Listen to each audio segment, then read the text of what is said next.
Friends, ఇప్పుడే అందిన తాజా వార్త. మరి కాసేపట్లో ఆసరా పెన్షన్ల పంపిణీ 4016, 6016 మొదటగా ఈ జిల్లాల వారికి. ఈరోజు ఈ వీడియోలో దీనికి సంబంధించిన పూర్తి సమగ్రమైన సమాచారం గురించి తెలుసుకుందాం. ఎవరైనా మొట్టమొదటిసారిగా మన ఛానల్ని చూస్తున్నట్లయితే చూసిన వెంటనే లైక్ చేయండి, అదేవిధంగా షేర్ చేయండి, అదేవిధంగా కామెంట్ చేయండి. సబ్స్క్రైబ్ చేసుకొని బెల్ ఐకాన్ ఆన్లో పెట్టండి. తద్వారా సబ్స్క్రైబ్ చేసుకొని బెల్ ఐకాన్ ఆన్లో పెట్టడం వల్ల తెలంగాణ రాష్ట్ర ప్రభుత్వం నుంచి కానీ మిగతా ప్రభుత్వాల నుంచి వచ్చే ముఖ్యమైన సమాచారం నోటిఫికేషన్ రూపంలో రావడం జరుగుతుంది.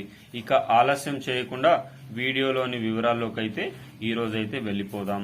తెలంగాణ రాష్ట్రంలో ఆసరా పెన్షన్ల కోసం వేచి చూస్తున్న యావత్ తెలంగాణ ప్రజానికానికి ఇది శుభవార్తగానే చెప్పుకోవచ్చు.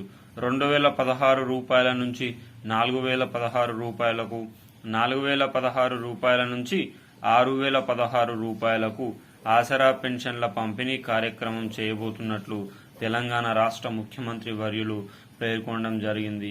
దీనిపైన డిప్యూటీ సీఎం ప్రెస్ మీట్ పెట్టి 22,000 కోట్ల అదనపు రూపాయలు ఆసరా పెన్షన్ల పెంపు తర్వాత ప్రభుత్వం భరించాల్సి ఉంటుంది. వాటన్నిటికీ కూడా ప్రభుత్వం సబబుగానే ఉంది. అతి త్వరలోనే పంపిణీ కార్యక్రమం కూడా ప్రారంభిస్తామని డిప్యూటీ సీఎం భట్టి విక్రమార్క గారు వార్తలను వెదజల్లడం అయితే జరిగింది.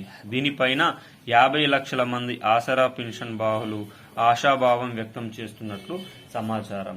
ఏది ఏమైనా పెరిగిన ఆసరా పెన్షన్ల పంపిణీ కోసం రాష్ట్రంలో ఉన్నటువంటి వృద్ధులు, వికలాంగులు, వితంతువులు వేచి చూస్తున్న వేళ ఇలాంటి శుభ పరిణామ వార్త ముందుకు రావడం తీవ్ర ఆనందనీయంగానే చెప్పుకోవచ్చు. మరింత సమాచారం కోసం మన ఛానల్ని సబ్స్క్రైబ్ చేయండి, లైక్ చేయండి.